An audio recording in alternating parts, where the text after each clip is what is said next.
और आइए शुरुआत करने जा रहे हैं उस खबर के साथ जिस पर देश में सबसे ज्यादा हंगामा और हलचल है। हर आदमी जानना चाहता है क्या एक और राज्य भगवा होने जा रहा है, एक और राज्य में मोदी सरकार की वापसी हो रही है, नीतीश पलटेंगे, लालू का खेला अभी बाकी है। आगे की कहानी मैं आपको बताने जा रहा हूं। ये जो तस्वीर आप देख रहे हैं ये सबसे ज्यादा वायरल है इस वक्त। माना जा रहा है कि नीतीश कुमार ने हवा का रुख देखकर फिर पलटी मारने की तैयारी कर ली है, जिसके लिए मशहूर है। बार बार मैं कह रहा हूं, रामविलास पासवान, स्वर्गीय रामविलास पासवान साहब बेकार बदनाम थे कि मौसम वैज्ञानिक है। असल वैज्ञानिक तो नीतीश कुमार है, जो पहले ही बता देते हैं किधर का मौसम क्या होने वाला है और पलटी मार लेते हैं। अगली तस्वीर में दिखाऊं ये क्यों कहा जा रहा है। जो तस्वीरें सामने सिर्फ आज की आई, आज की गणतंत्र दिवस के समारोह की तस्वीर मैं आपको दिखाने जा रहा हूं, जहां डिप्टी सीएम और सीएम दोनों पहुंचे। ये आप देख रहे हैं, नीतीश कुमार खड़े यानी मुख्यमंत्री, बगल वाली कुर्सी तेजस्वी ने खाली छोड़ रखी है और उसके बगल में तेजस्वी देखिए कहां बैठे, एक कुर्सी छोड़कर और बगल में। नीतीश कुमार के बगल में नहीं बैठे, सीएम और डिप्टी सीएम के लिए सोफे लगे थे, खास सोफे, दोनों बैठे नहीं अगल बगल। इस तस्वीर ने साफ कर दिया है कि अब ये जो दूरी है ये और बढ़ने वाली है और इतनी बढ़ेगी कि अलग हो जाएंगे। अगली तस्वीर आज ही की दूसरी तस्वीर देखिए, नीतीश कुमार राजभवन पहुंचे। गणतंत्र दिवस समारोह में राजभवन में कार्यक्रम था तो नीतीश कुमार राजभवन पहुंचे, लेकिन वहां अकेले पहुंचे, तेजस्वी यादव साथ नहीं थे, डिप्टी सीएम पहुंचे ही नहीं, उनकी कुर्सी खाली थी, तेजस्वी यहां नहीं पहुंचे। अगली तस्वीर मैं आपको दिखाने जा रहा हूं, यह तस्वीर देखिए, नीतीश कुमार बैठे, अशोक चौधरी वहां बैठे। नीतीश ने गर्दन झुकाकर अशोक चौधरी को इशारा किया, अशोक चौधरी कुर्सी तक गए और उसके बाद पर्ची फाड़ दी जिसमें तेजस्वी का नाम लिखा हुआ था। देखिए पर्ची फाड़ दी और खुद उस कुर्सी पर बैठ गए। देखिए जरा ये तस्वीर, नीतीश अशोक चौधरी से बात कर रहे हैं। देखिए नीतीश ने गर्दन से इशारा किया, ये देखिए इशारा किया कि बगल में आओ। अशोक चौधरी उठे, उस कुर्सी तक गए हैं जो तेजस्वी की थी और ये तेजस्वी की पर्ची लगी है, ये पर्ची फाड़ दी और फाड़कर उस जगह पर बैठ गए। अब ये तस्वीर सब कुछ साफ कर रही है कि जैसे अशोक चौधरी ने पर्ची फाड़ी, नीतीश कुमार ऐसे ही किनारे लगाने वाले हैं तेजस्वी को। और ये सवाल पूछ लिया गया, ये सवाल नीतीश कुमार से पूछ लिया गया कि तेजस्वी क्यों नहीं आए, तो नीतीश कुमार कह रहे हैं जो नहीं आया उसी से पूछिए। सुनिए जरा, मुख्यमंत्री जी कुछ कहेंगे?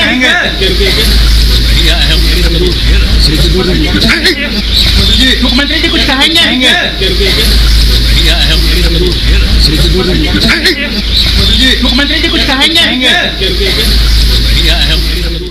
नीतीश कह रहे हैं जो नहीं आए उन्हीं से पूछिए। तो खबर यह है कि नीतीश कुमार की डील पक्की, 28 तारीख यानी परसों वो शपथ ले सकते हैं। लेकिन इस बीच खबर यह है कि 27 यानी कल ही लालू क्या बड़ा खेला कर सकते हैं। ये रिपोर्ट देखिए। मैं नीतीश कुमार सत्यनिष्ठा से प्रतिज्ञान करता हूं। नीतीश एक बार फिर ईश्वर की शपथ लेने वाले हैं। मैं विधि द्वारा स्थापित भारत के संविधान के प्रति सच्ची श्रद्धा और निष्ठा रखूंगा। बिहार में नवीं बार भारत के संविधान के प्रति सच्ची श्रद्धा और निष्ठा जाहिर करने वाले हैं। लेकिन उनकी ये निष्ठा गठबंधन को लेकर एक बार फिर सवालों के घेरे में है। नीतीश आरजेडी को गच्चा देकर एनडीए का दामन थामने वाले हैं। बीजेपी से डील पक्की कर ली है, इल्जाम आरजेडी पर लगा रहे हैं। मुख्यमंत्री जी कुछ कहेंगे?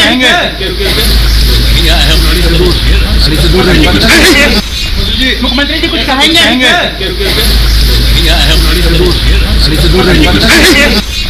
मुख्यमंत्री जी कुछ कहेंगे?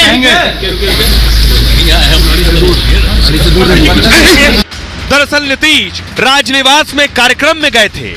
इस कार्यक्रम में डिप्टी सीएम तेजस्वी यादव नहीं पहुंचे, उनकी कुर्सी खाली रही।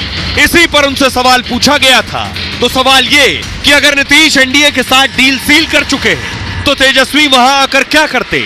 लेकिन ये नीतीश हैं, इसलिए लालू भी कह चुके हैं कि इनके पेट में दांत हैं। हम लोग उसी परिवार के लोग हैं महोदय, चाहे मुलायम सिंह जी हो और कोई हो या नीतीश जी उधर जो चले गए हैं। हमारे मुंह में सीधे 32 दांत है, उनके पेट में नीतीश के दांत है जो वहां चले गए। पेट में दांत, पेट वाला दांत बड़ा खतरनाक होता है। ऐसे में सवाल यह है क्या नीतीश फिर से सीएम पद की शपथ ले पाएंगे। यह सवाल इसलिए अहम है क्योंकि आरजेडी फुल एक्शन में है। नीतीश को सबक सिखाने के मूड में है। उसे सत्ता में आने के लिए जेडीयू के बगैर केवल 8 सीटों की जरूरत है। ये 8 सीटें जुटाना कतई मुश्किल नहीं। आरजेडी ने जीतन राम मांझी को मुख्यमंत्री का प्रस्ताव दे दिया है। ऐसे में बिहार में कहीं दूसरा खेला ना हो जाए। और आइए अब आपको बताऊं कि नीतीश कुमार की डील क्या हुई है, क्या होने वाला है बिहार में। नीतीश कुमार और बीजेपी के बीच जो गठबंधन होगा उसमें कोई तो फॉर्मूला होगा कि सरकार कैसे बनेगी, मुझे क्या मिलेगा, तुम्हें क्या मिलेगा, तुम क्या बनोगे। यह है पूरी कहानी दंगल में। बिहार का दंगल आप देख रहे हैं और इस दंगल में तेजस्वी यादव हाथ जोड़े खड़े हैं। और ताऊ कौन बन गया है अब आप देख रहे हैं। अखाड़े में कौन लाठी लेकर खड़ा है। अगले 48 घंटे बहुत अहम है। 48 घंटे में नई सरकार बन जाएगी। नीतीश कभी भी आरजेडी को छोड़ सकते हैं। खबर है कि वो कल इस्तीफा देने जा रहे हैं नीतीश कुमार। 28 तारीख को फिर से शपथ ले सकते हैं। और नीतीश ने अपने सारे कार्यक्रम रद्द कर दिए हैं। लेकिन मंत्रिमंडल का फॉर्मूला क्या होगा बीजेपी के साथ आकर। फॉर्मूले के मुताबिक नीतीश मुख्यमंत्री बने रहेंगे। खबर है कि इस बार भी 2 डिप्टी सीएम बनाए जाएंगे। दोनों उप मुख्यमंत्री बीजेपी कोटे से बनाए जाएंगे। रेणु देवी और सुशील मोदी इसमें सबसे आगे हैं। दोनों पहले बिहार के डिप्टी सीएम रह चुके हैं। मंत्रियों के फॉर्मूले पर भी सहमति बन गई है। पिछली बार वाला फॉर्मूला ही बना रहेगा। बीजेपी कोटे का विभाग बीजेपी को मिल जाएगा। लेकिन मुख्यमंत्री वाली शर्त पर नीतीश अड़े हैं कि मुख्यमंत्री से कम मुझे कुछ मंजूर नहीं। इस अखाड़े का जो राणा है वो तो मैं ही रहूंगा। लेकिन हर हाल में मुख्यमंत्री की शर्त नीतीश ने रख दी है। बीजेपी ने नीतीश की शर्त को ओके भी कर दिया है, खबर यह है। लेकिन खबर है कि लोकसभा चुनाव तक ही नीतीश कुमार मुख्यमंत्री रहेंगे। 24 के लोकसभा चुनाव बाद नीतीश गद्दी छोड़ सकते हैं। लोकसभा चुनाव के बाद बीजेपी को कुर्सी देनी होगी। यह है डील। नीतीश चाहते हैं कि वो विधानसभा चुनाव तक रहे, यानी 2025 विधानसभा चुनाव तक। अगर बीजेपी तैयार हो जाती है तो ऐसा संभव है। फिर भी विधानसभा चुनाव के बाद विदाई तय है। बिहार में 2025 में विधानसभा चुनाव होने हैं। अब लोकसभा वाली शर्त क्या है जिसमें बीजेपी और मोदी की एंट्री होती है। 24 में लोकसभा चुनाव है। नीतीश लोकसभा की 17 सीटें चाहते हैं, 17। बिहार में 40 सीटें, लेकिन बीजेपी ने इससे इनकार कर दिया है। लोकसभा चुनाव में उनका कद घटा दिया है। खबर है कि लोकसभा की 10 से 12 सीटें मिलेंगी नीतीश को। 2019 चुनाव में 17 सीटें मिली थी, 16 जीती थी नीतीश कुमार ने। नीतीश का जेडीयू प्लान क्या है, अब आगे क्या होगा। दरअसल नीतीश काफी दूर की सोचते हैं। लोकसभा विधानसभा चुनाव साथ साथ चाहते हैं नीतीश कुमार की लोकसभा और विधानसभा साथ साथ हो जाए 2024 में ही, ताकि साथ साथ चुनाव होगा तो नीतीश को और फायदा होगा। मोदी लहर में बीजेपी को वोट मिलेगा तो वो वोट नीतीश को भी जाएगा। नीतीश की सीटें और बढ़ जाएंगी विधानसभा की। मोदी लहर में उनके विधायकों की संख्या बढ़ जाएगी। ऐसी स्थिति में सीएम की कुर्सी से हटाना नीतीश को मुश्किल हो जाएगा। लोकसभा चुनाव में पार्टी के टूट का खतरा भी नहीं रहेगा। इसके लिए विधानसभा भंग करने का प्रस्ताव नीतीश ने रखा, क्योंकि विधानसभा भंग होगी तो फिर चुनाव होंगे और हो सकता है लोकसभा के साथ ही राज्यों के चुनाव हो जाएं। बीजेपी आलाकमान ने इससे साफ इनकार कर दिया है, क्योंकि लॉन्ग टर्म सियासत में बीजेपी को नुकसान होगा। सीएम नीतीश की कुर्सी पर कुंडली मारकर बैठे रहेंगे नीतीश कुमार। अब सुनिए जरा, बीजेपी के वरिष्ठ नेता सुशील मोदी, सरकार बनी तो डिप्टी सीएम होंगे सुशील मोदी, वो क्या कह रहे हैं, और आरजेडी के नेता शिवानंद तिवारी क्या कह रहे हैं, दोनों को सुनिए। जहाँ तक देखिए नीतीश कुमार या जदयू का सवाल है, राजनीति में हमेशा दरवाजा बंद नहीं रहता है। जो दरवाजा बंद रहता हो सकता पड़ने पर खुल भी सकता है जी। अब खुलेगा कि नहीं खुलेगा जी, क्या होगा ये मैं नहीं कर सकता हूँ कि राजनीति में परमानेंट दरवाजा कभी बंद नहीं होता है। अगर दरवाजा बंद होता है तो खुलता भी है, और खुलता तो फिर बंद भी होता है। तो कब खुलेगा कब बंद होगा, इन सारी चीजों के बारे में भी मैं कुछ नहीं। भारतीय जनता पार्टी का जो स्टेट प्रेसिडेंट है उसने किस तरह के भाषा का इस्तेमाल किया है भी सब लोगों ने देखा है। उसके बाद भीतर से कैसे किसी का कॉन्साइंस जो है अलाउ कर सकता है कि हम वहां जाए। इसलिए पहले आने दीजिए, किस लिए गए हैं क्या है। मीडिया में आ रहा हाई टी है, तो हाई टी का मतलब हम बहुत समझते नहीं है। लेकिन ये अटकलें बहुत दिन से लगने लगी थी कि नीतीश फिर पलटी मारने वाले हैं, नीतीश फिर 180 घूमने वाले हैं। यह क्यों कहा गया? क्योंकि नीतीश पिछले दिनों राज्यपाल से मिले और अटकलें तेज हो गई। कहा यह गया कि नीतीश कुमार इसलिए मिलने गए थे क्योंकि वाइस चांसलर की नियुक्ति करानी थी, लेकिन अंदर खाने बात यह भी थी कि नीतीश पलटी मारने वाले हैं, उससे पहले राज्यपाल से मिल लिए हैं। अब सवाल एक बहुत बुनियादी है कि ताकत किसकी क्या है? नीतीश के पलटी मारने से क्या सरकार उनकी बनी रहेगी या लालू कुछ खेला कर देंगे, तेजस्वी कुछ खेला कर पाएंगे? यह मैं आपको बताने जा रहा हूं। देख रहे हैं, नीतीश कुमार मुख्यमंत्री बने रहेंगे बीजेपी के साथ आने पर। क्यों कह रहा हूं मैं? क्योंकि बीजेपी और नीतीश की सीटें देखिए, बीजेपी के पास है 78 विधायक 78, नीतीश के पास है 45 विधायक और जीतन राम मांझी के 4 विधायक। इधर बहुमत मैं आपको दिखाता हूं, कुल सीटें कितनी हैं? कुल सीटें हैं 243 विधानसभा में, 243 विधायक है 243। सरकार बनाने के लिए कितने चाहिए? 122 विधायक चाहिए। और ये जो जोड़ है, इसका जो जोड़ आ रहा है वो आ रहा है 127, यानी 122 से ज्यादा है, 122 से 5 ज्यादा है। नीतीश आराम से मुख्यमंत्री बन सकते हैं इस गठबंधन में। लेकिन आखिर तेजस्वी का क्या होगा? तेजस्वी का मुख्यमंत्री बन पाना मुश्किल है, कुर्सी खाली रहेगी। उनका जोड़ अगर आप देख लें, 122 पर बहुमत है, 243 है। उधर देखिए, बहुमत के लिए चाहिए 122, यहां 114 है। आरजेडी 79, कांग्रेस की 19 और लेफ्ट की 16 मिला दीजिए तब भी 114 होती है, और मुख्यमंत्री बनने के लिए चाहिए 122। अभी भी तेजस्वी पीछे है, लगभग 8 सीटों की जरूरत है। अब ये 8 सीट कैसे आएंगी? बड़ी बात यह है, इसके लिए लालू यादव की एंट्री हो गई। लालू यादव को 8 विधायक जुटाने हैं, कैसे भी कुछ भी करके। कल का दिन है, 8 विधायक जुटा लिए तो तेजस्वी यादव मुख्यमंत्री बन पाएंगे। लेकिन कैसे आएंगे? ये आप देख रहे हैं, आरजेडी बड़ी बड़ी बैठकें कर रही है, राबड़ी के आवास पर बैठक हो रही है, तेजस्वी यादव भी उस बैठक में पहुंचे हैं और विधायकों को बुलाया गया है। कल विधायकों के साथ बड़ी बैठक होने वाली है। आपको बताऊं, लालू ने कमान संभाल ली। अब तक तेजस्वी ड्राइविंग सीट पर थे, अब लालू आगे आ गए। पुराने नेता हैं, खाटी नेता हैं, बिहार की सियासत को भी समझते हैं और निजी संबंध भी है उन विधायकों से जो पार्टी के नहीं है। लालू आगे आ गए। शतरंज की बिसात पर अब लालू चाल चलेंगे। देखिए जरा, ये आपके सामने आ गई शतरंज की बिसात, और इस बिसात पर नजर गड़ाए हैं लालू यादव।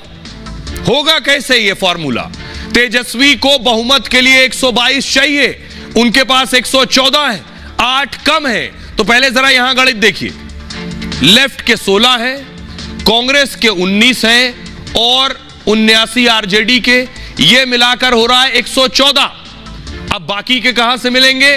जीतन राम मांझी अगर आ जाए, असदुद्दीन ओवैसी का 1 विधायक और दूसरा 1 और आ जाएगा तो मिलाकर हो जाएंगे 6, चाहिए है 8। 2 जेडीयू के तोड़ सकते हैं 122 के लिए। यह है एक फॉर्मूला। आरजेडी अब आर पार के मूड में आ गई है। दरअसल आरजेडी ने आगे की रणनीति बना ली है, लालू यादव ने खुद कमान संभाल ली है।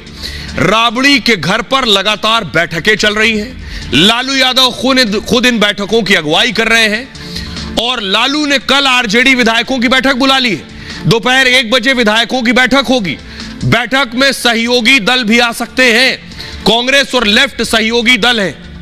इन दलों ने पूरी ताकत झोंक दी है, क्योंकि आरजेडी को केवल और केवल 8 सीटें चाहिए। 8 विधायक मिलते ही तेजस्वी मुख्यमंत्री बन जाएंगे। फिलहाल जेडीयू के बाहर जाने पर आंकड़ा हो गया 114। ये जोड़ेंगे आप 16, 19 और 79 जोड़ेंगे तो 114 हो रहा है। खबर है आरजेडी की नजर छोटे दलों पर है। कौन है वो छोटे दल? इन दलों को बड़े बड़े ऑफर मिल रहे हैं, छोटे दलों को भी बड़े ऑफर दिए गए। इनमें सबसे अहम है जीतन राम मांझी की हम। हिंदुस्तान आवाम मोर्चा के पास है अभी 4 विधायक। आपको याद है, नीतीश पहले एक बार जीतन राम मांझी को सीएम बना चुके, फिर हटा भी चुके। जीतन राम मांझी को खबर यह है कि लालू प्रसाद यादव ने डिप्टी सीएम का ऑफर दिया पहले कि आ जाओ डिप्टी सीएम बना देंगे, वो माने नहीं। उसके बाद खबर यह है कि कहा आ जाओ मुख्यमंत्री बना देंगे तुम्हें। नीतीश फिर सीएम न बने, इसलिए आरजेडी ने ताकत लगा दी है। इसके अलावा 1 विधायक ओवैसी का भी है वहां। एमआईएम का विधायक बीजेपी के साथ नहीं जाएगा, 1 निर्दलीय विधायक भी है। इन सबको जोड़ना है लालू का प्लान। जो अब भी बिहार सरकार में मंत्री, वो जो एक अन्य विधायक है, उन्हें आरजेडी ने मंत्री पद का ऑफर दे दिया है। इनके अलावा 2 विधायक आरजेडी को और चाहिए। इसके लिए जेडीयू विधायकों पर लालू की नजर है। जेडीयू के कई विधायक आरजेडी के संपर्क में हैं। इनमें से ज्यादातर विधायक यादव समाज से हैं, जो जेडीयू के विधायक हैं लेकिन यादव हैं। लल्लन सिंह की अगुवाई में पार्टी तोड़ने वाले थे लालू। इससे पहले खबर यह आई, ऐसे 12 विधायकों की एक बैठक भी हुई थी। नीतीश को भनक लग गई, लल्लन सिंह निपटा दिए गए। जेडीयू के इन्हीं विधायकों पर अब आरजेडी की नजर है। इन विधायकों को दल बदल कानून का भी डर नहीं है। विधानसभा स्पीकर दल बदल पर फैसला करता है। अभी विधानसभा का स्पीकर आरजेडी का ही है। स्पीकर मामले को लंबा लटका सकते हैं, जैसा कि महाराष्ट्र में किया गया था। वैसे भी बिहार में अगले साल चुनाव होने हैं। ऐसे में दल बदल कानून से ज्यादा नुकसान नहीं होगा। तो यह है लालू प्रसाद यादव का फॉर्मूला, और यह सच है जो रिपब्लिक भारत और ये मैं शो में आपको बता रहा हूं कि जीतन राम मांझी को मुख्यमंत्री बनाने का लालच दिया गया आरजेडी की तरफ से। वो खुद स्वीकार रहे हैं। सुनिए जरा जीतन राम मांझी के बेटे संतोष मांझी को, उन्हें ऑफर मिला, जीतन राम मांझी को, दोनों को सुनिए। इंडिया के साथ हैं, आदरणीय नरेंद्र मोदी जी के साथ हैं। वो जहां हैं, जो बिहार के हित में जो भी वो सोच रहे हैं अच्छा होगा, उसका हम स्वागत करेंगे। और उनके नेतृत्व में जो भी लोग आएंगे, हम उनका भी स्वागत। अब हम समझते हैं कि निश्चित तौर पर वो गलत जगह पर थे, महागठबंधन में थे। बिहार के लिए भी नुकसान हो रहा था। आए दिन देखिए किस तरह की घटनाएं हो रही थी। यहाँ आने से एक सही जगह आ रहे हैं। उस समय हम लोग विरोध किए थे कि आप महागठबंधन नहीं बनाइए, एनडीए के साथ रहिए। आज नीतीश जी को हम लोग ने जो बोला वो सही हो गया, और वो जब बात सही हो गई तो हम लोग स्वागत ही करेंगे। नीतीश कुमार खराब थोड़े हैं, गलत जगह जा करके उनसे गलत डिसीजन लिया जा रहा है। पोस्ट ऑफर दिया जा रहा है आपको? नहीं, हम तो आपके लड़के को? हम तो कह रहे हैं हमारे लड़के को चीफ मिनिस्टर का ऑफर दिया जा रहा है। राज्यसभा अगर मान लीजिए भेजेगी तो जाएंगे, क्योंकि इधर तो बहुत कुछ है बीजेपी में आपके लिए कहा जा रहा है। देखिए, हाइपोथेटिकल क्वेश्चन का जवाब तो नहीं दिया जाना चाहिए। लेकिन आज आपको लगा ना कि आपको क्या लगा, गठबंधन टूट गया क्योंकि जिस तरीके से उप मुख्यमंत्री नहीं आए? हमको तो बहुत पहले से ऐसा एहसास रहा है, इसीलिए हमने कहा है कि गठबंधन लगता है कि ताश के पत्ते की तरह से छिलक जाएगा। तो क्या खेला हो गया? जो आपने ट्वीट किया था खेला हो गया, तो कोई भी आदमी समझ सकता है कि खेला हो रहा है या नहीं हो रहा है। अब एक बहुत दिलचस्प चीज हो रही है। बीजेपी के वो नेता जो रोज नीतीश पर हमला करते थे, उनके लिए बड़ी मुश्किल स्थिति, बहुत असहज है। अब वो बेचारे क्या बोले, देखिए जरा। बीजेपी के वो जो बिहार बीजेपी के नेता हैं वो क्या कह रहे हैं। सुशील मोदी साहब ने कहा जरूरत पड़ने पर दरवाजा खुल जाएगा, आवश्यकता नहीं पड़ेगी तो दरवाजा बंद रहेगा। नहीं पता कि दरवाजा खुलने का समय आ गया है या नहीं। राजनीति में कभी दरवाजा बंद नहीं होता है। जीतन राम मांझी कह रहे हैं आज ही हो जाएगा काजी, खेला और का, हमें तो सीएम का ऑफर दिया जा रहा है।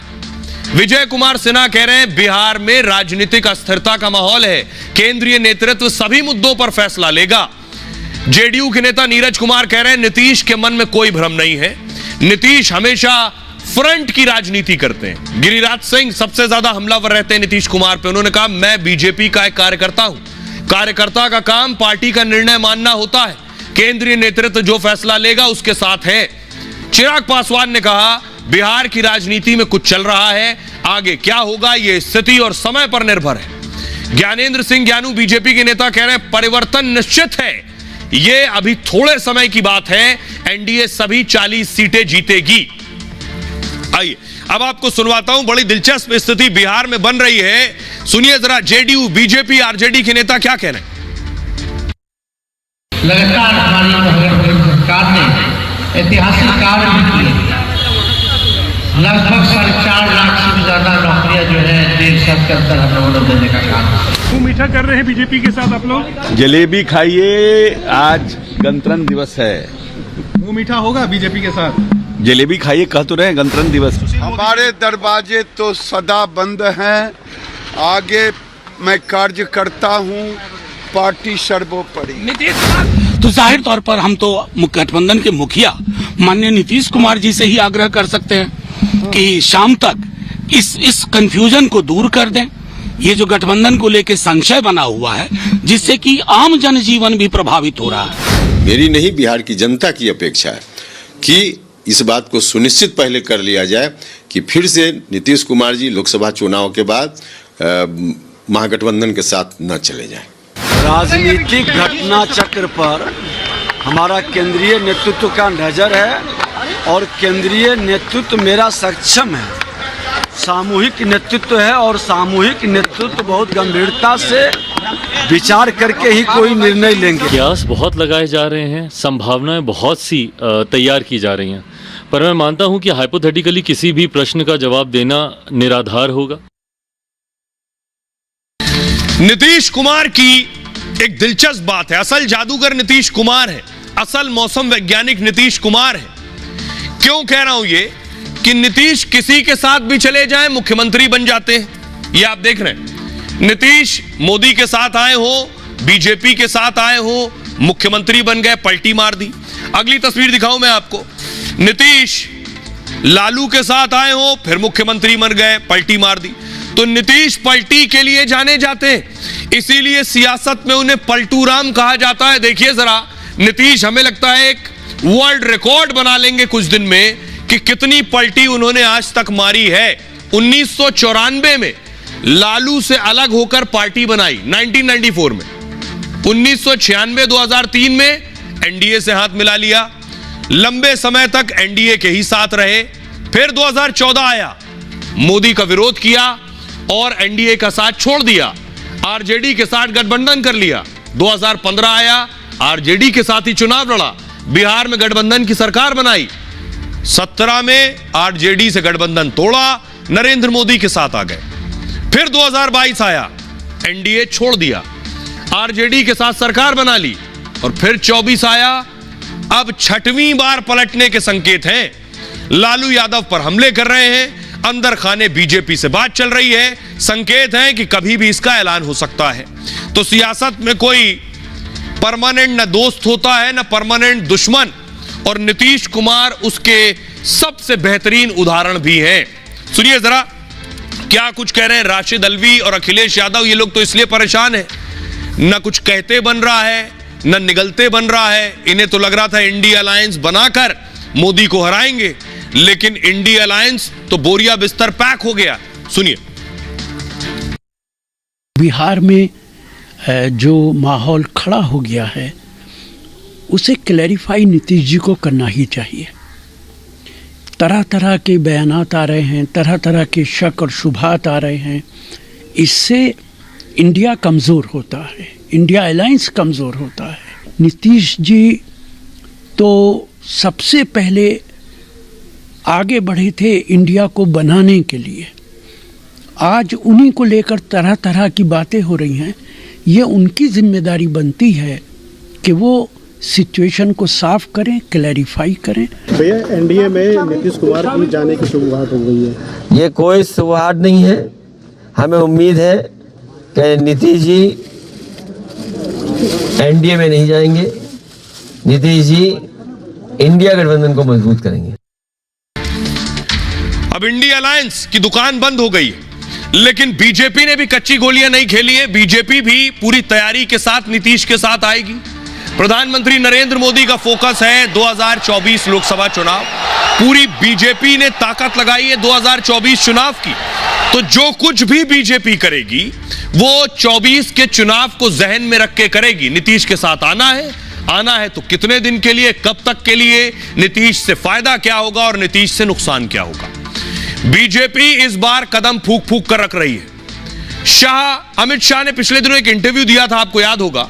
उस इंटरव्यू के बाद अटकलें तेज हुई। अमित शाह ने कहा था, उनसे पूछा गया था नीतीश के साथ आएंगे, आज मिलेंगे, गठबंधन करेंगे, सरकार बनाएंगे, तो अमित शाह ने जवाब दिया था प्रस्ताव आएगा तो विचार करेंगे। इस बयान के बाद हलचल और तेज हो गई। दिल्ली में 3 घंटे तक मोदी ने नीतीश पर बैठक की। इस बैठक में अमित शाह और जेपी नड्डा भी शामिल थे। दावा है कि सरकार गठन पर सहमति बन चुकी है, और लेकिन बीजेपी सरकार बनाने की जल्दबाजी में बिल्कुल नहीं है, किसी हड़बड़ी में नहीं है। सारी चीजें साफ होने पर ही बीजेपी आगे बढ़ेगी। बीजेपी के नेता भी बेहद सधा हुआ बयान दे रहे हैं। मतलब साफ है कि बीजेपी नीतीश के सामने सरेंडर करने वाली नहीं है। नीतीश कुमार लोकसभा चुनाव तक ही मुख्यमंत्री रहेंगे। लोकसभा चुनाव में भी नीतीश को 10 से 12 सीटें ही मिलेंगी। विधानसभा सीटों के आधार पर इसका फैसला होगा। 2019 में जेडीयू ने 17 सीटों पर चुनाव लड़ा था नीतीश कुमार ने। दरअसल गठबंधन के लिए नीतीश ज्यादा बेचैन है इस वक्त। ऐसे में बीजेपी गठबंधन को लेकर बेहद सतर्क है। अगले 15-20 साल को ध्यान में रखकर ही बीजेपी कोई फैसला लेगी। नीतीश लालू के गठबंधन के बाद बीजेपी का प्लान तैयार था। कुशवाहा और मांझी से लेकर चिराग पासवान तक एनडीए का हिस्सा है। सभी दलों के साथ सीटों का समझौता भी करीब करीब हो चुका था। नीतीश के ओबीसी कार्ड का काउंटर भी बीजेपी ने तैयार कर लिया था। कर्पूरी ठाकुर साहब को भारत रत्न देने का ऐलान भी इस रणनीति का हिस्सा था। इस बार नीतीश अपनी मजबूरी से पाला बदलने वाले। नीतीश के पास विधायकों की संख्या भी इस बार कम है। गठबंधन में बीजेपी बड़े भाई की हैसियत से रहेगी। बीजेपी इस बार नीतीश की सारी शर्त नहीं मानने जा रही है, यह साफ है। आइए अब आपको सुनवाता हूं, सुनिए जरा सियासतदानों को। उनके इशारों से आप बहुत कुछ भाप पाएंगे वो क्या कह रहे हैं, क्या चल रहा है बिहार में। सुनिए जरा। देखिए, बदलाव तो लगता निश्चित ही है और बहुत थोड़ी समय की बात है, ज़्यादा समय भी नहीं है। उचित समय पर निर्णय लेना था। हमको लगता है बहुत एडवांस स्टेज आ गया है। अब तो भाजपा ने भी तय कर लिया है। 1-2 दिन इंतजार करिए। मैं बार बार कहा हूँ कि व्यक्ति बलवान नहीं होता है, समय बलवान होता है। लेकिन जिस प्रकार से बिहार में शासन चल रहा था और नीतीश कुमार लगातार परेशानी में हैं, तो पसंद नहीं करते हैं, उसी के पोषक बने हुए हैं। दोनों अपने आप में विरोधाभास है। तो कहीं ना कहीं नीतीश कुमार जी अपने जिस परिस्थिति में है वो उससे संतुष्ट नहीं है। ये सब आधारहीन बातें हैं। नीतीश जी कहीं नहीं जा रहे हैं, वो इंडिया गठबंधन में बने रहेंगे। ये मैं दावे के साथ और विश्वास के साथ कह रहा हूँ। अब इस तरह की बातों को लेकर हम क्या बात करें जिसका कोई आधार नहीं है। गठबंधन मजबूत है। गठबंधन की कोई अस्थिरता की बात नहीं, ये आप लोगों का क्रिएशन है। हमारा गठबंधन इतना मजबूत है, हम बिहार की जनता को जो वादा किए हैं उस वादा को जमीन तक पहुंचाने का काम कर रहे हैं। उसके अलावा हम लोग कुछ नहीं सोच रहे हैं। वजूद नहीं बच रहा था, इनका मान सम्मान नहीं हो रहा था, इनको भद्दियाँ गालियाँ दिया जाता था। फिर इनको मुख्यमंत्री बनना है। अभी बिहार सजने में देर है, तो बिहार को सजाना है, इसलिए नीतीश कुमार का मुख्यमंत्री बनना जरूरी है। जो माननीय मुख्यमंत्री नीतीश कुमार डिसीजन लेंगे, उनके साथ बुलंदी से सारे विधायक और बिहार की जनता उनके साथ है। अब एक बहुत दिलचस्प बात मैं आपको बताने जा रहा हूं। नीतीश कुमार हमेशा मुख्यमंत्री बने रहे, बनना चाहते भी हैं, लेकिन आपको जानकर ताज्जुब होगा, पूरे बिहार में नीतीश का जो वोट परसेंट है वो लगभग 7% के आसपास है, जो नीतीश को वोट देने वाला है, जो जाति वोट देती है। उस 7% वोट पर नीतीश हर बार सीएम बनते हैं। ये कैसे कर लेते हैं नीतीश कुमार? इससे ज्यादा वोट परसेंट आरजेडी के पास है, इससे कहीं ज्यादा बीजेपी के पास है, लेकिन कुर्सी एक ही आदमी के पास रहती है। ऐसा कैसे होता है? 2005 से नीतीश कुमार बिहार के मुख्यमंत्री हैं। 5 बार अलग अलग गठबंधन से मुख्यमंत्री बने। एनडीए के साथ जाने पर भी नीतीश सीएम, आरजेडी के साथ जाने पर गठबंधन पर नीतीश ही सीएम। 2020 चुनाव में जेडीयू तीसरे नंबर की पार्टी थी, दूसरे नंबर की पार्टी बीजेपी के साथ सरकार बनाई, लेकिन सीएम तो नीतीश कुमार ही बने। तीसरे नंबर की पार्टी थी, पलटी मारकर आरजेडी के साथ सरकार बना ली। आरजेडी को सबसे ज्यादा सीटें मिली, पहले नंबर की पार्टी, लेकिन फिर भी मुख्यमंत्री तो नीतीश बने। नीतीश ने अत्यंत पिछड़ा वोट बैंक को टारगेट किया, इसी की मदद से बिहार की सत्ता में आए, लगातार बिहार की सत्ता पर राज कर रहे। कुछ समय के लिए मांझी को मुख्यमंत्री बनवाया, फिर मांझी को सीएम पद से हटाकर फिर मुख्यमंत्री बन गए। बीजेपी हो या आरजेडी हो, मुख्यमंत्री तो एक ही आदमी बनता है, वो है नीतीश कुमार। कैसे कर लेते हैं? बिना नीतीश के बिहार में सरकार नहीं बन पा रही है। नीतीश कुमार कुर्मी जाति से आते हैं। बिहार में कुर्मी जाति की आबादी 2.87% है बस, जबकि कुशवाहा की आबादी 4.2% है। दोनों ही नीतीश के कोर वोटर माने जाते हैं, मतलब करीब 7% वोट नीतीश का कोर वोटर है। नीतीश ने यादव की आबादी के मुकाबले अलग वोट बैंक बनाया, अत्यंत पिछड़ा वर्ग की छोटी छोटी जातियों को जोड़ लिया है। नीतीश इसे एक बड़ा वोट बैंक बनाने में सफल हुए। बिहार में ओबीसी ईबीसी वोट बैंक 63% के करीब है, जिसमें ओबीसी 27 और ईबीसी 36% है। इसी दम पर नीतीश जिसके साथ रहते हैं मुख्यमंत्री बन जाते हैं। दोनों ही गठबंधन के लिए नीतीश बेहद अहम हो जाते हैं। सुनिए जरा राजनीतिक विश्लेषक क्या कह रहे हैं, जो नीतीश की सियासत को नजदीक से जानते और भांपते हैं, उनसे पूछिए कि आखिर बीजेपी जैसी बड़ी पार्टी, बड़े दल आरजेडी जैसी बड़ी पार्टी नीतीश के आगे घुटनों पर आते हैं और सीएम बनाते हैं, क्यों नहीं नीतीश का तोड़ खोज पाए अब तक। सुनिए। नीतीश कुमार पूरी दुनिया के इकलौते ऐसे मुख्यमंत्री हैं जो मुख्यमंत्री बनने के लिए मुख्यमंत्री के पद से इस्तीफा देते हैं। तो नीतीश बाबू बिहार के ऐसे, या मैं तो कहता हूं कि समकालीन राजनीति के ऐसे राजनेता हैं जो अपने दांव इस प्रकार से चलते हैं कि हमेशा खुद का फायदा होता है। लेकिन इस बार मुझे मामला थोड़ा फंसा हुआ नजर आ रहा है। मुझे लगता है कि कहीं ना कहीं कोई पेंच जरूर फंसा हुआ है। क्या विधानसभा भंग हो सकते हैं? कई सारे विकल्प हैं। और अगर भारतीय जनता पार्टी मुख्यमंत्री बनाना चाहती है तो फिर नीतीश बाबू को दिक्कत होगी। क्या वो केंद्र में आना स्वीकार करेंगे? जहां तक मैं उनकी राजनीति को इतने लंबे समय से देख रहा हूं, तो मुझे लगता नहीं है कि वो बिहार के मुख्यमंत्री का पद छोड़कर कहीं जाएंगे।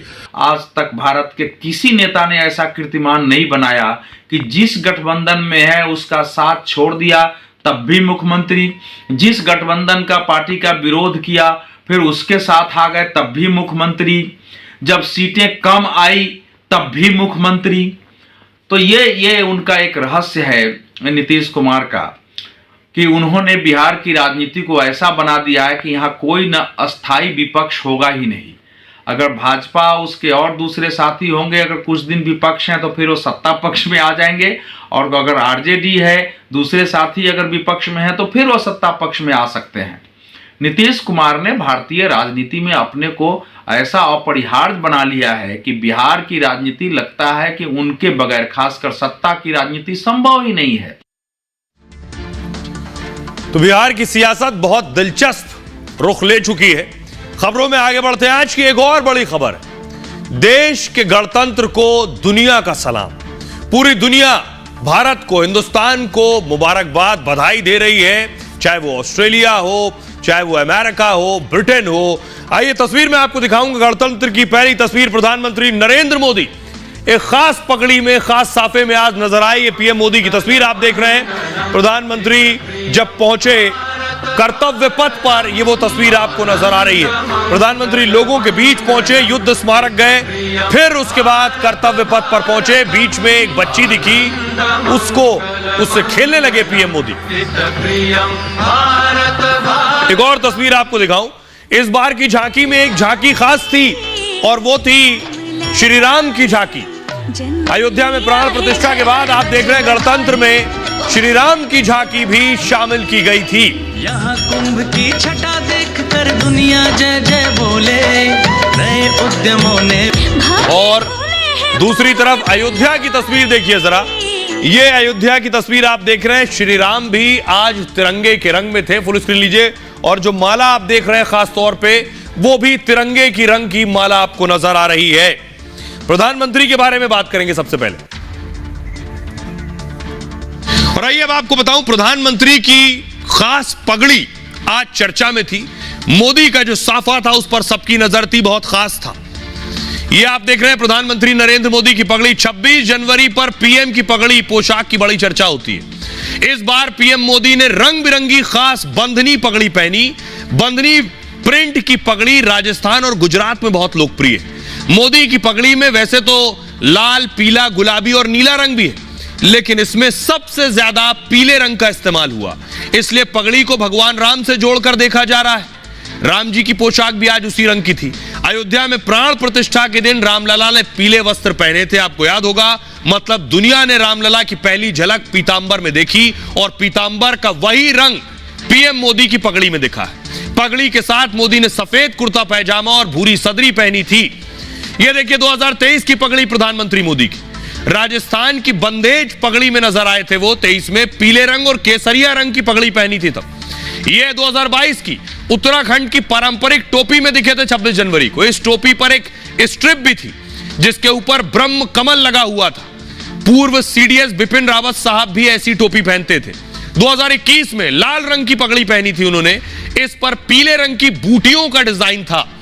2020 में लाल बिंदिया वाली नारंगी रंग की पगड़ी थी, 2019 में सुनहरी धारियों वाली लाल रंग की पगड़ी थी और 2018 में मोदी रंगीन पगड़ी में नजर आए थे जिसमें लाल और पीला रंग ज्यादा था। 2017 में गुलाबी रंग की में सफेद बॉर्डर वाली पगड़ी थी। 2016 में देखिए पीले रंग की पगड़ी पहनी थी उन्होंने।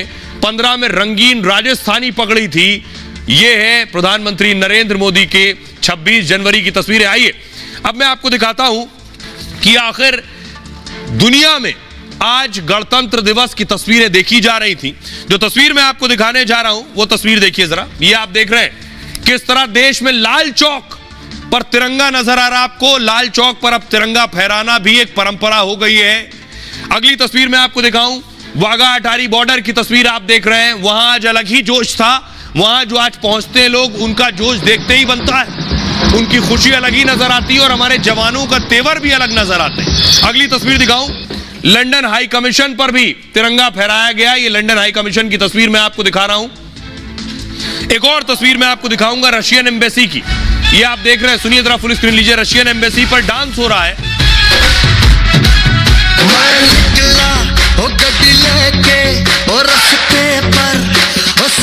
आइए अब मैं आपको बताऊं कि दुनिया के नेता भारत के गणतंत्र पर भारत की तारीफ कर रहे हैं और भारत के लिए क्या कह रहे हैं। सबसे पहले मैं आपको बताऊं, इमैनुअल मैक्रो ने कहा भारत को गणतंत्र दिवस की हार्दिक बधाइयां। भारत के साथ होना खुशी और गर्व की बात है। अमेरिका कह रहा है, वहां के विदेश मंत्री ने कहा, एंटनी ब्लिंकन ने गणतंत्र दिवस पर अमेरिका की ओर से भारतीयों को बधाई। भारत का संविधान दुनिया के सबसे बड़े लोकतंत्र के लिए स्थायी ढांचा और वैश्विक नेतृत्व का आधार प्रदान करता है। ऑस्ट्रेलिया के पीएम एंथनी एल्बनीज ने कहा, भारत और ऑस्ट्रेलिया पहले कभी इतना करीब नहीं रहे। हमारे साझा राष्ट्रीय दिवस भी इसके लिए मौका बने हैं। हम पूरी गर्मजोशी से अपनी दोस्ती का जश्न मना रहे हैं। व्लादिमीर पुतिन ने कहा, पीएम मोदी के नेतृत्व से भारत में तेजी से आर्थिक विकास हो रहा है। भारत अपनी विदेश नीति को लेकर स्पष्ट है, उस पर किसी का दबाव नहीं है। रूस एक मजबूत साझेदार के रूप में भारत पर भरोसा करता है। अब ये देखिए, मालदीव के राष्ट्रपति मोइजू जो पिछले दिनों टेढ़े टेढ़े चल रहे थे, भारत सरकार और वहां के नागरिकों को हार्दिक शुभकामनाएं दे रहे हैं। भारत और मालदीव के बीच सदियों से दोस्ती चली आ रही है और आने वाले समय में ये और मजबूत होगी। अब आपको बताऊं कि आखिर ये तस्वीरें आपने देख ली, क्यों खास था ये गणतंत्र, इसकी तस्वीर मैं आपको दिखाऊंगा। ये देख रहे हैं, ये खास बग्गी जो आप देख रहे हैं, आज 40 साल बाद बग्गी का इस्तेमाल हुआ है। राष्ट्रपति बग्गी पे आई, उनके साथ आप देख रहे हैं फ्रांस के राष्ट्रपति थे। अगली तस्वीर मैं आपको दिखाऊं, ये आप देख रहे हैं, खास महिलाओं ने शंख और नगाड़े बजाए हैं। ये तस्वीर 100 महिलाओं ने शंख नगाड़े बजाए। अब मैं आपको बताऊं, राष्ट्रपति की बग्गी 40 साल बाद निकली है। इस बग्गी के बारे में आपको बताऊं और इसकी खासियत देखिए जरा। ये राष्ट्रपति की बग्गी आपको दिख रही है। राष्ट्रपति मुर्मू ऐतिहासिक बग्गी में बैठकर कर्तव्य पथ पहुंची थी। 40 साल बाद गणतंत्र दिवस पर राष्ट्रपति बग्गी में सवार हुए और राष्ट्रपति भवन से परेड स्थल कर्तव्य पथ पर पहुंचे। और फ्रांस के राष्ट्रपति इमैनुअल मैक्रो भी आपको दिख रहे हैं, वो भी बग्गी में सवार थे। मैक्रो शानदार बग्गी और उनकी शान को देखकर हैरान थे। दरअसल 4 पहियों वाली घोड़ा गाड़ी को ही बग्गी कहते हैं। पुराने समय में राजा महाराजा ऐसी बग्गियों में चलते थे। फ्रांस के राष्ट्रपति ने ऐसी बग्गियों के बारे में काफी सुना था, लेकिन शाही बग्गी में सवार होने का शायद मौका पहली बार मिला उन्हें। सोने की परत चढ़ी इस बग्गी की कहानी बहुत खास है। आपको बताऊं, ब्रिटिश राज के दौरान वायसराय इस बग्गी से चला करते थे। मतलब भारत में बग्गी की परंपरा 250 साल पुरानी है। 1947 में आजादी के वक्त बग्गी को लेकर विवाद हो गया। भारत और पाकिस्तान दोनों ने कहा बग्गी हमारी है। तब इस शाही बग्गी का फैसला टॉस के जरिए हुआ। टॉस भारत ने जीता, तब से बग्गी भारत की हो गई। देश के पहले गणतंत्र दिवस पर भी इस बग्गी का इस्तेमाल हुआ। तब देश के प्रथम राष्ट्रपति डॉक्टर राजेंद्र प्रसाद इस बग्गी में बैठे थे। 1984 तक गणतंत्र दिवस पर बग्गी की परंपरा चली और इंदिरा गांधी की हत्या के बाद यह परंपरा बंद कर दी गई। उसकी जगह हाई सिक्योरिटी वाली कार इस्तेमाल होने लगी। प्रणब मुखर्जी और रामनाथ कोविंद साहब बीटिंग रिट्रीट पर इससे चले और लेकिन गणतंत्र दिवस पर इसका इस्तेमाल 40 साल बाद हुआ है। आइए एक तस्वीर आपको दिखाने जा रहा हूं कि प्रेसिडेंट के अगल बगल आपको जो घोड़े पर सवार अंगरक्षक नजर आ रहे थे, वो तस्वीरें देख रहे हैं आप। ये आप प्रेसिडेंट बॉडीगार्ड की तस्वीरें आप देख रहे हैं, ये भी खास होते हैं बहुत। ये जो अंगरक्षक आप देख रहे हैं, इनके बारे में आपको बताऊंगा, इनका खास चयन होता है, खास तरीके से ये चुने जाते हैं। ये जो प्रेसिडेंट बॉडीगार्ड्स कहलाते हैं, राष्ट्रपति के अंगरक्षक, इनके घोड़े देखिए, इनके जो अंगरक्षक हैं उनको देखिए, इसका खास पैमाना है, इनका चयन अलग तरह से होता है। और ये जो अंगरक्षक हैं, ये दशकों से चली आ रही परंपरा का हिस्सा।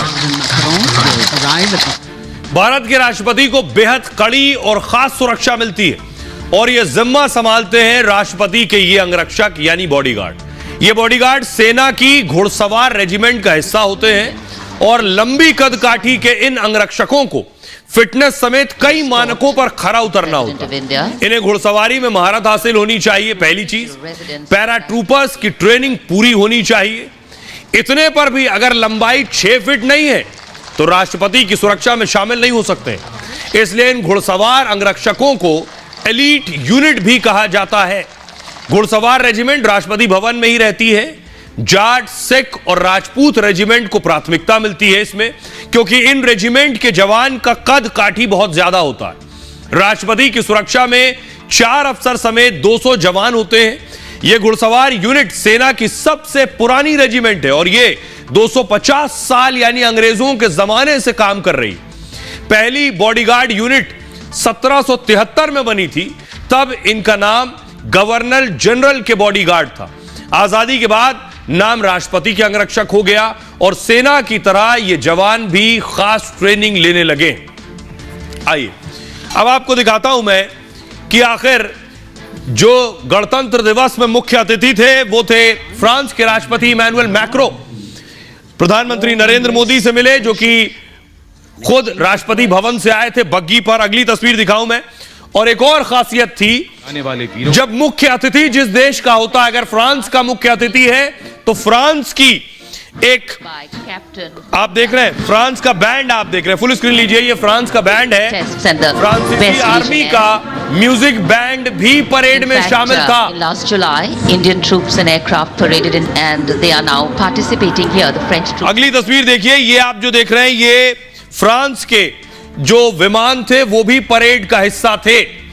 खासियत क्या थी? लोगों की नजर को जो सबसे ज्यादा खींच रहा था, फ्रांस के राष्ट्रपति मैक्रो चीफ गेस्ट थे। मैक्रो पहले कर्तव्य पथ पर पीएम मोदी से गर्मजोशी से मिले। दोनों ने साथ में बैठकर भारतीय सेना के शौर्य की बानगी देखी। गणतंत्र दिवस पर परेड में फ्रांस का दस्ता भी शामिल हुआ। फ्रांस के 95 जवानों ने कर्तव्य पथ पर मार्च में भाग लिया और फ्रांस के 30 सदस्यों वाले आर्मी बैंड ने भी खास प्रस्तुति दी। और इसी वक्त फ्रांस के 2 रफाल विमान आसमान में गरज उठे। इससे पहले 2016 में फ्रांसीसी सेना भारत की परेड में शामिल हुई थी, जब मोदी ने न्योते पर पहली बार कोई विदेशी सेना आई थी। तब फ्रांस के राष्ट्रपति फ्रांसवा ओलांद 26 जनवरी पर मुख्य अतिथि थे। इस तरह फ्रांस की सेना को दूसरी बार गणतंत्र दिवस पर यह मौका मिला है। सुनिए जरा क्या कुछ कह रहे हैं विदेश सचिव विनय Kwatra. This is the 6th time that a French leader has come for India's Republic Day, maximum for any country. Also, this is President Macron's 3rd visit to India after his first state visit in his previous tenure in March 2018 and second for the G20 Leaders Summit in September last year. A clear reflection of the importance attached by. अब आपको दिखाने जा रहा हूं एक खास चीज। ये पहली तस्वीर आप देख रहे हैं जब पहला गणतंत्र दिवस हुआ था। पहला गणतंत्र दिवस 1950 में। तब ये जो गणतंत्र दिवस अभी आप देखते हैं कर्तव्य पथ पर, ये गणतंत्र दिवस ऐसा नहीं हुआ करता था। 1950 के गणतंत्र दिवस के बारे में आपको बताऊं और कैसे गणतंत्र दिवस के मायने क्या हैं। पहले 26 जनवरी को गणतंत्र नहीं स्वतंत्रता दिवस मनाया गया था। 26 जनवरी को 26 जनवरी 1930 को पूर्ण राज्य की मांग की गई थी 1930 को, इसलिए 26 जनवरी की तारीख बहुत अहम थी। तो हुआ यह कि 26 जनवरी 1949 को संविधान सभा ने जब संविधान अपनाया तो तारीख थी 26 नवंबर 1949, नवंबर में संविधान अपनाया। लेकिन 2 महीने बाद लागू किया गया। 26 जनवरी 1950 को लागू हुआ। 26 जनवरी को गणतंत्र दिवस घोषित किया गया। 26 जनवरी 1950 को सुबह 10:18 पर भारत गणतंत्र बना था। याद रखिएगा, वक्त था 10:18 और 10:24 पर पहले राष्ट्रपति डॉक्टर राजेंद्र प्रसाद ने तब शपथ ली थी। 26 जनवरी 1950 की जो परेड आप देखते हैं, पहली परेड जो हुई थी वो शाम को हुई थी, अभी सुबह होती है। राजपथ पर वो परेड नहीं हुई थी, दिल्ली के इरविन एम्फी थिएटर में परेड हुई। पहली बार बग्घी में बैठकर गणतंत्र दिवस समारोह में राष्ट्रपति पहुंचे थे। 26 जनवरी 1955 पहली बार राजपथ पर जो गणतंत्र दिवस की परेड हुई, जिसे अब कर्तव्य पथ कहते हैं, उस वक्त हुई थी कई साल बाद। 26 जनवरी 1956 पहली बार हाथी घोड़े परेड में शामिल हुए थे। यह था खास। अब आपको बताऊं कि देश का जो संविधान है उसकी एक प्रति आपको दिखाऊंगा कि गणतंत्र दिवस मनाया इसलिए जाता है क्योंकि संविधान लागू हुआ। यह संविधान है। अगली तस्वीर दिखाऊं, संविधान की एक प्रति मैं आपको दिखाने जा रहा हूं। यह ऊपर जो आपको नजर आ रहा है, संविधान में ऊपर भगवान राम की भी तस्वीर है और सीता जी की भी तस्वीर है, लक्ष्मण जी की भी, और ये पुष्पक विमान पर है। आपको मैं बताऊं इसकी खासियत क्या है। संविधान की वो बातें जो बहुत से लोग नहीं जानते हैं, उनमें क्या शुमार है कि दुनिया का सबसे लंबा लिखित संविधान हमारा है। भारत का संविधान हाथ से लिखा गया दस्तावेज है। संविधान की 2 कॉपी हाथ से लिखी गई। इसे हिंदी और अंग्रेजी में लिखा गया। अंग्रेजी कॉपी में 1,17,369 शब्द हैं। इसे लिखने में 254 कलम की निब का इस्तेमाल हुआ। संविधान की जो असली कॉपी है वो संसद भवन की लाइब्रेरी में है। इस कॉपी को हीलियम के बॉक्स में रखा गया है। संविधान बनाने में 2 साल 11 महीने 18 दिन लगे। अंतिम रूप देने से पहले संविधान पर चर्चा और बहस हुई, तब इसमें 2000 से ज्यादा संशोधन किए गए। इस पर संविधान सभा में 284 सदस्यों के साइन हैं। इन सदस्यों में 15 महिला सदस्य हैं। 10 देशों के संविधान की अच्छी बातों को लिया गया। दुनिया का सबसे बेहतरीन संविधान हमारा है। आज की एक और बड़ी खबर है, उसकी तरफ रुख करते हैं। ज्ञानव्यापी सर्वे में सबूत मिल गया है। एएसआई का सर्वे का सबूत कह रहा है कि ये मंदिर के सबूत हैं। ये ज्ञानव्यापी की तस्वीर मैं आपको दिखा रहा हूं। मैं आपको जल्दी से बताऊं सबूत के तौर पर क्या क्या मिला है, वो देखिए जरा। जो चीजें एएसआई ने दर्ज की हैं वो क्या क्या चीजें हैं। 4060 फ्लोर ग्राफिक्स है, वो क्या क्या चीजें दर्ज की गई हैं। सबसे पहले आपको बताऊं, विष्णु जी की मूर्ति मिलने का दावा एएसआई के रिपोर्ट में है। यह जो तस्वीर आप देख रहे हैं, विष्णु जी की आकृति बालू के पत्थर की बनी हुई है। ये तस्वीर में 4 हाथ दिखाई पड़ रहे हैं, एक गदा, चक्र और शंख धारण किए। मूर्ति अच्छी स्थिति में है। ये जो तस्वीर आप देख रहे हैं, ये अंदर मिली। दूसरा है गणेश जी की मूर्ति। यह मूर्ति टेराकोटा की बनी हुई है। गणेश जी पद्मासन की मुद्रा में इसमें बैठे दिख रहे हैं। अगली है शिवलिंग की आकृति। शिवलिंग की आकृति बालू के पत्थर की बनी, पत्थर पर ही सांप को उकेरा गया है। एक हाथ की आकृति मिली है। हाथ की आकृति जो कोहनी से मुड़ा हुआ है, हथेली में ऐसे मुड़ी है जैसे कुछ पकड़ा हुआ। ज्ञानव्यापी मामले में एएसआई सर्वे सामने आ चुका है। रिपोर्ट में दावा है कि मंदिर पर खड़ी की गई है मस्जिद। सर्वे में कुल 34 साक्ष्यों का जिक्र है। ज्ञानव्यापी में एक बड़ा मंदिर मौजूद था। 17वीं शताब्दी में ज्ञानव्यापी को तोड़ा गया, यह दावा है एएसआई की रिपोर्ट में। औरंगजेब के शासन में मंदिर के हिस्से में बदलाव हुआ। मूल रूप को प्लास्टर और चूने से छिपाया गया। 839 पेज की रिपोर्ट में कई प्रमुख जगहों का जिक्र है। जो पश्चिमी दीवार है, हिंदू मंदिर का हिस्सा है। 5000 साल पहले नागर शैली में बनी दीवार के नीचे 1000 पुराने अवशेष मिले हैं। परिसर में एक शिलालेख का टूटा हिस्सा मिला है, जिसका मूल पत्थर एएसआई म्यूजियम में है। यह शिलालेख 1966 का है। इस पर महामुक्ति मंडप लिखा है।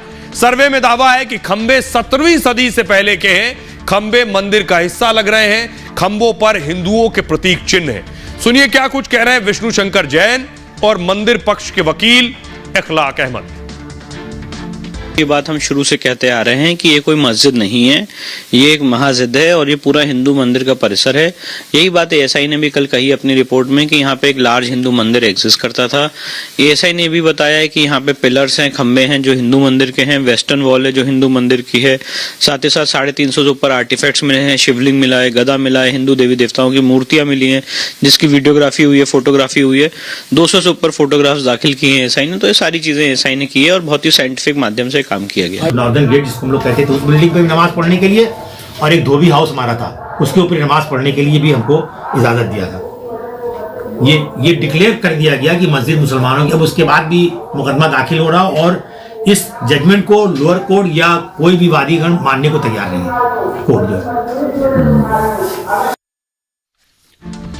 अब देखिए जरा हिंदू और मुस्लिम पक्ष क्या क्या दावे कर रहे हैं इस रिपोर्ट के बाद। हिंदू पक्ष का क्या कहना है, ज्ञानव्यापी में पहले हिंदू मंदिर था। मस्जिद पक्ष कह रहा है हिंदू पक्ष का दावा सही नहीं। मंदिर पक्ष का कहना है मंदिर के ऊपर मस्जिद बनाई गई। मस्जिद पक्ष कह रहा है मंदिर को तोड़कर मस्जिद नहीं बनाई गई। मंदिर पक्ष कह रहा है 300 देवी देवताओं के चिन्ह मिले। मस्जिद पक्ष का कहना है मलबे में मिली मूर्तियां प्रमाणिक नहीं है। मंदिर पक्ष का दावा है मंदिर के खंभों का इस्तेमाल मस्जिद बनाने में हुआ। मस्जिद पक्ष का कहना है दावा पूरी तरह गलत है, इसके कोई सबूत नहीं। मंदिर पक्ष कह रहा है मंदिर के सबूत मिटाने की कोशिश हुई है। मस्जिद पक्ष का कहना है सर्वे में इसका कोई जिक्र नहीं है। मंदिर पक्ष का कहना है टूटे पत्थर पर मस्जिद बनाने की तारीख मिली। मस्जिद पक्ष कह रहा है अकबर के वक्त भी मस्जिद मौजूद थी। सुनिए जरा सियासतदान क्या कह रहे हैं। ज्ञानवापी काशी में सारे वो सबूत हैं, दस्तावेज हैं।